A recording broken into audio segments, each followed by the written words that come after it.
Pertama, kisaran Rasulullah SAW keadaan masyarakat yang kacau dan masih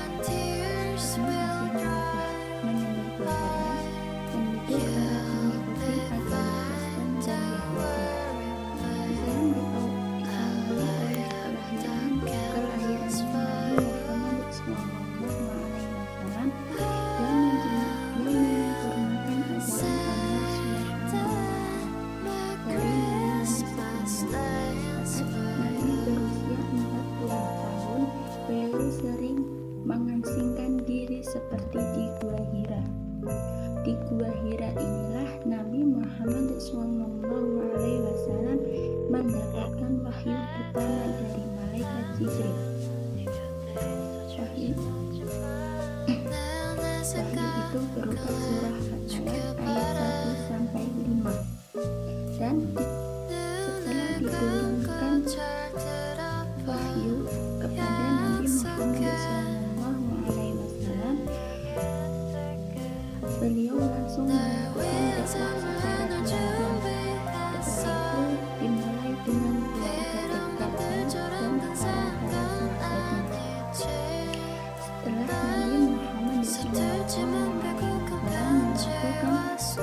dakwah secara diam-diaman, beliau melakukan dakwah secara terang-terangan. Dan cara melakukan dakwah terang-terangan itu, Nabi Muhammad SAW mengumpulkan penduduk Mekah di Bukit Safa. Meskipun mendapat perlawanan dari masyarakat Arab, Rasulullah SAW tidak takut dengan segala ancaman tersebut. Usaha dakwah dan penyebaran agama Islam ini selama 30 tahun di Mekah. Setelah ini, selama 13 tahun di Mekah, setelah Rasulullah SAW dakwah, Rasulullah SAW hijrah ke Madinah. Di Madinah berkembang agama cukup pesat dan penganutnya semakin tambah banyak. Dan beberapa faktor yang menyebabkan penduduk Madinah mudah menerima agama Islam. Yang pertama, bangsa Arab lebih dahulu memahami agama ketuhanan. Yang kedua, sering terjadi perperangan penduduk Yastrib sehingga menyebabkan hubungan antara masyarakat kurang harmonis. Yang ketiga, penduduk Yastrib memerlukan seseorang pemimpin yang bisa mempersatukan suku-suku yang saling bermusuhan. Oleh karena itu, Nabi Muhammad SAW menetap di kota Madinah. Islam masuk ke Indonesia.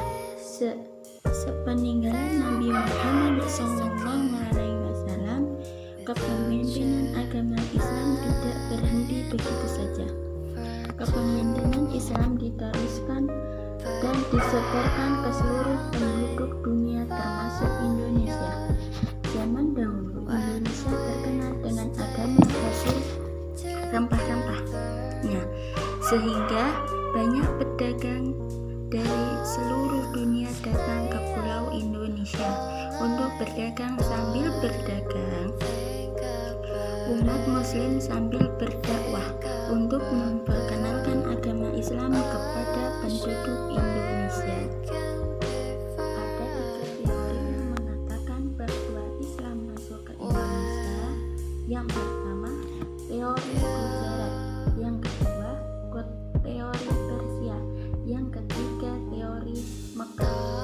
Yang pertama, teori Gujarat. Teori ini menjelaskan bahwa Islam masuk ke Indonesia itu sekitar abad ke-13, dan teori ini berpendapat bahwa agama Islam, kebudayaan Islam dibawa oleh pendagang dari daerah Gujarat.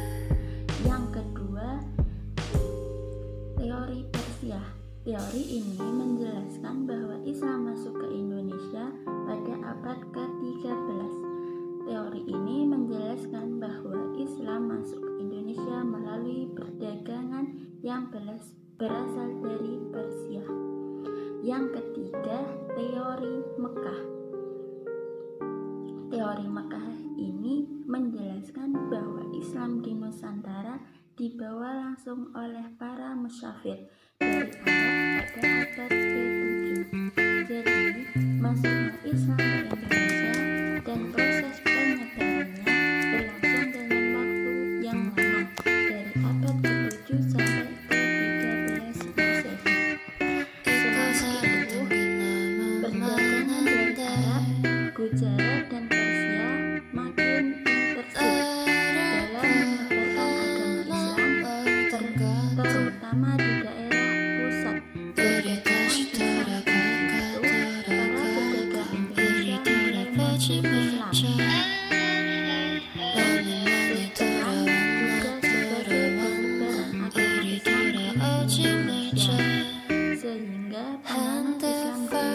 semakin bertambah luas di kalangan masyarakat. Dan begitulah proses dan perkembangan masuknya Islam ke Indonesia atau ke Nusantara. Perkembangan Islam masuk ke Jambi. Islam masuk ke Jambi saat terdapat kerajaan Islam yang berkependudukan di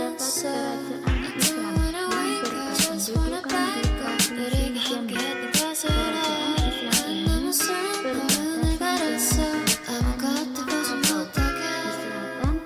Minangkabau di selatan, kerajaan Islam di selatan dengan Kesultanan Palembang.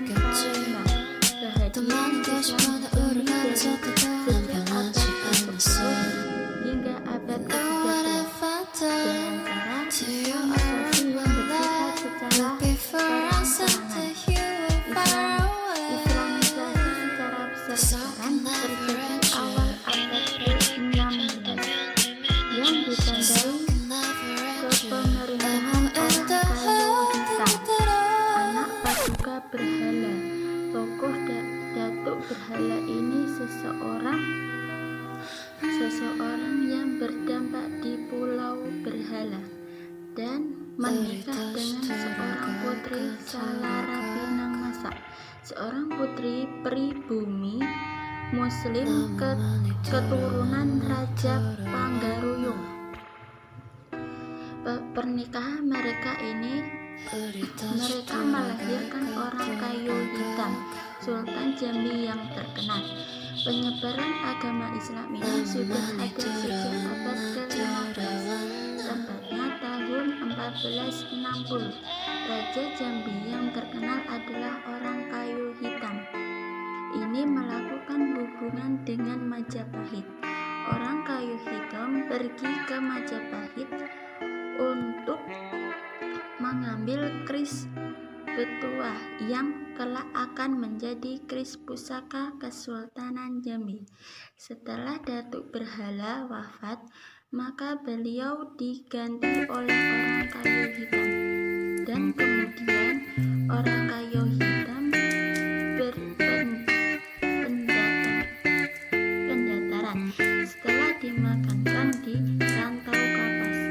Kemudian orang Persia pergi dan Arab datang untuk berdagang ke pantai timur Jambi sekitar tahun 1 Hijriah atau abad ke-7 Masehi.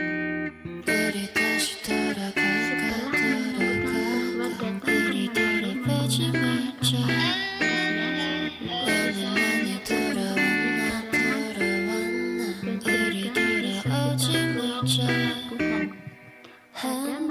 Putri Kalaras, Pinangmasa maupun orang kaya Linggau dan orang kayu pendataran belum berpengaruh agama Islam.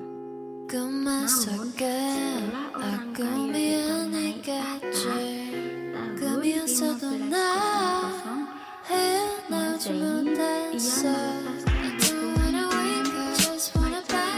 sehingga ia meninggalkan agama penduduk agama Islam. Setelah itu, orang kayu hitam ini melakukan pemberontakan dan berjasa bagi Islam di Jambi. Salah satunya mengatasnamakan penduduk Jambi, dan begitulah singkat cerita yang